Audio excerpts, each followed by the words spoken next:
다음은 질문 스킬입니다. 경청에 이어서 질문 스킬인데 이 질문의 기술은 참으로 중요합니다. 왜냐하면 이 질문 하나가 그 사람의 생각을 완전히 깨워줄 수 있기 때문에 이 질문 하나를 잘 던지는 것이 참으로 중요하죠. 제 기억에 여러 질문을 받아봤습니다. 그런데 그 질문에 첫 번째 제가 유미디 박사님을 통해서 받았던 질문, 당신은 앞으로 미래에 대해서 어떤 계획을 가지고 있고 어떤 생각들이 있는지 말씀해 주십시오 라고 했을 때 저는 미래에 대해서 그렇게 구체적인 생각이 없을 때였기 때문에 그 질문 하나가 미래에 대한 생각을 구체적으로 해볼 수 있는 기회가 된 것이죠. 어떻게 보면 단순한 질문인데 그 질문 하나가 나에게 생각하고 계획할 수 있는 기회가 되었기 때문에 그 질문은 참으로 좋은 질문이었습니다. 자, 오늘 여기에서 질문 스킬을 말씀을 드리는데 질문은 생각을 열어주는 기술입니다.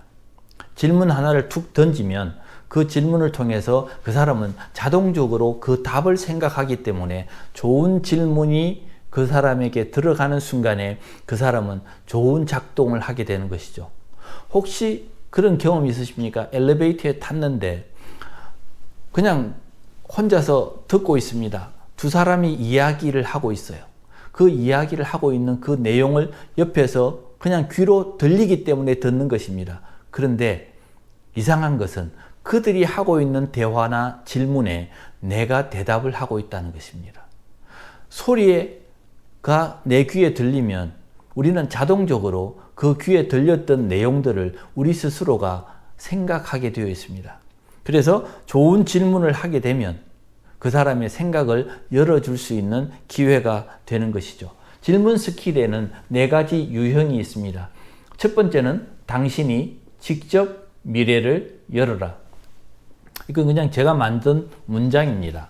이 당신이 직접 미래를 열어라. 이 4가지가 유형의 질문이 되는데 첫 번째 유형의 질문이 뭐냐면 제가 당신이라고 표현했던 소유적인 질문입니다. 이 소유적인 질문을 툭 던지면 그 사람이 스스로 책임감이나 혹은 자기 스스로 능동적으로 뭔가를 해야 되거나 생각해야 되는 그런 자세를 요구하는 질문이 되겠죠. 이런 상황에서 당신이 할 수 있는 일은 무엇입니까? 라고 한다면 내가 지금 현재 이 상황에서 뭘 해야 되지?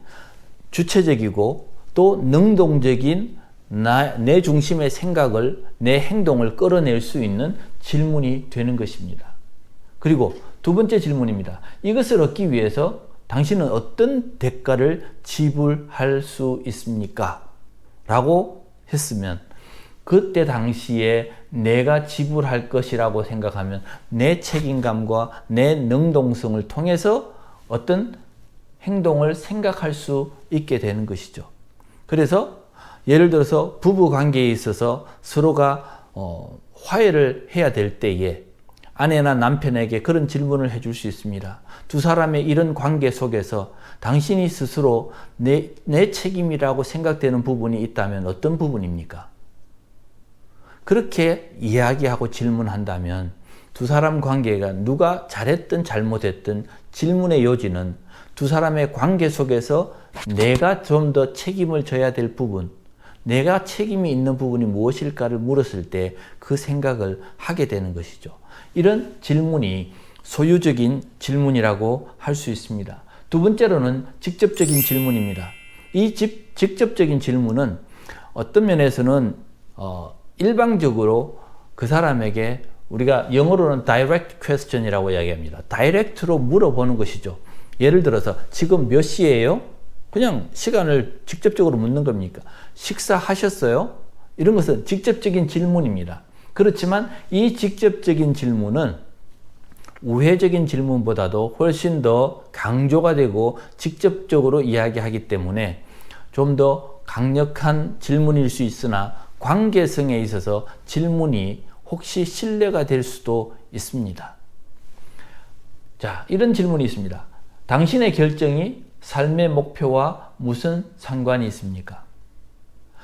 지금 현재 당신이 행동하고 있는 이 행동과 결정이 앞으로 미래에 어떤 결정을 할 수 있겠습니까? 자, 두 번째입니다. 이 상황에서 당신의 가치관과 맞게 행동하고 있습니까? 당신이 지금 행동하는 이 내용이 당신의 가치와 일치하십니까? 를 다이렉트로 물을 수 있죠. 혹은 당신은 당신의 아내를 사랑하십니까? 이런 질문이 당연할 수도 있겠지만 대답하는 이에게는 때로는 충격적일 수도 있겠죠. 내가 정말 사랑하나? 를 한 번 더 되새겨 볼 수도 있는 질문입니다. 그런데 보통 이 직접적 질문은 대부분의 사람들이 가장 많이 하고 있는 유형의 질문일 수 있는 것이죠. 자, 그 다음에 또 한 가지 질문은 당신이 직접 미래를 열어라 그랬으니까 미래적 질문은 우리가 일반적으로 생각할 때 영어로 if, 만약에 라고 하는 가상적 현실을 이야기할 때 이런 미래적 질문이라고 표현을 하고 있습니다. 가상적 환경을 내가 조금 만들어서 좀 생각해 볼 수 있게 만드는 것이죠. 예를 들어서 만약에 꿈을 성취할 수 있는 위치와 자리와 돈을 준다면 당신은 무엇을 하고 싶습니까? 혹은 만약에 오늘 당신이 로또를 맞는다면 당신은 무엇을 가장 하고 싶습니까? 혹은 연세가 드신 분들에게 당신이 만약에 다시 20대로 돌아간다면 무엇을 가장 해보고 싶습니까? 전부 가상적 질문입니다. 그런데 이 가상적 질문이 가져오는 가장 큰 효과는 뭐냐면 그 사람이 지금 현재 생각하고 담고 있는 내면적인 것을 끄집어낼 수 있는 기회가 된다는 것이죠. 예를 들어서 당신이 다시 20대로 돌아간다면 무엇을 가장 하고 싶습니까? 를 물었을 때 돌아갈 수는 없지만 지금 내가 회상을 해보면 후회가 되는 것, 혹은 내가 다시 한 번 더 기회가 있다면 내 안에 이런 것이 있다라고 하는 열망을 볼 수 있는 것이 되는 것입니다. 그래서 코치가 이런 미래적 질문을 한 번씩 할 때마다 그 질문에는 의도가 있어야 됩니다. 뭔가를 캐내고 뭔가를 생각나게 하고 그 열정을 끄집어내고 난 뒤에는 그 다음에 그 사람이 가지고 있는 생각들을 잘 정리해 줄 필요가 있고 행동으로 옮겨줄 필요가 있는 것이죠. 그 다음에 유형의 질문이 열린 질문입니다. 당신이 직접 미래를 열어라. 열린 질문이죠. 개방적 질문입니다. 상대방의 마음을 열어주고 더 많은 정보를 얻게 하기 위해서 어떤 주제나 생각을 제한 두지 않고 툭 던져주는 질문입니다. 혹시 여러분 TV나 라디오에서 인터뷰를 할 때 아나운서들이 제일 먼저 하는 질문이 무엇인 줄 아십니까? 이 바로 개방적 질문입니다. 오픈 퀘스천이죠. 요즘 어떻게 지내시는지 근황을 좀 말씀해 주시겠습니까? 요즘 시대에 대해서 당신은 어떻게 생각하시고 어떻게 평가하십니까? 이런 내용들이 아주 폭넓은 의미에서 질문을 던져주고 그 사람의 생각을 끄집어내주는 것인데, 또 이런 질문은 보통은 대화를 시작할 때 큰 의미에서 툭 던져서 대화의 물꼬를 틀 때 사용하는 질문이 바로 개방적 질문입니다. 자, 그래서 그 후에 어떤 일이 일어났나요? 많은 일들이 일어났습니다. 그러나 그 뒤에 일어난 일에 대해서 그는 자유롭게 이야기할 수 있겠죠. 자신의 삶에 가장 중요한 사람은 누구입니까? 많은 사람들이 지나갔는데 그 사람들 중에서 중요한 사람을 생각하게 되겠죠. 그래서 이런 질문들을 통해서 여러 가지 생각을 열어줄 수 있게 되는 것인데, 그러면 이 네 가지 유형의 질문을 통해서 우리는 무엇을 생각할 수 있을까요? 자, 당신이 직접 미래를 열으라고 하는 이 네 가지 유형의 질문을 한번 조합해 본다고 생각해 보십시오. 만약에 당신이 10년 뒤에 혹은 5년 뒤에 한 권의 책을 써야 된다고 하면 당신은 어떤 주제로 책을 쓰고 싶습니까? 그리고 지금부터 어떤 자료를 모아야 된다고 생각하십니까? 그래서 만약이라고 하는 질문과 그리고 미래에 대한 그 책이라고 하는 전제를 가지고 직접적인 질문을 두 개를 조합해 보았습니다. 그리고 우리가 지금 미래적 질문을 이야기를 했지만 사실적 질문은 이 직접적 질문과 두 개가 합쳐진 것입니다. 이렇게 질문은 다양하게 조합해서 계속해서 만들어 갈 수 있는 것이죠. 제가 언제 코칭을 하면서 시연하는 중이었습니다. 어느 분과 시연을 하면서 그 대화를 쭉 하다가 그때 제가 그런 질문을 했습니다. 그분의 상태를 보고는 지금 당신의 그 마음 상태를 보고 하나님께서는 당신에게 지금 현재 뭐라고 말씀하실 것 같으냐? 라고 질문을 했습니다. 그런데 그때 그분이 하시는 말씀, 하나님께서 지금 저에게 말씀하고 계시네요. 너 혼자서 힘든 것이 아니라 나도 힘들고 그것을 보고 있는 내가 너와 함께 하겠다고 내가 다시 한번 약속한다. 힘을 내라. 자기 스스로에게 하나님께서 하시는 음성을 듣는 그 순간이 되었고 그 질문에 대답하면서 자기는 확신이 서게 된 것입니다. 또 어떤 분에게는 제가 그런 질문을 했습니다.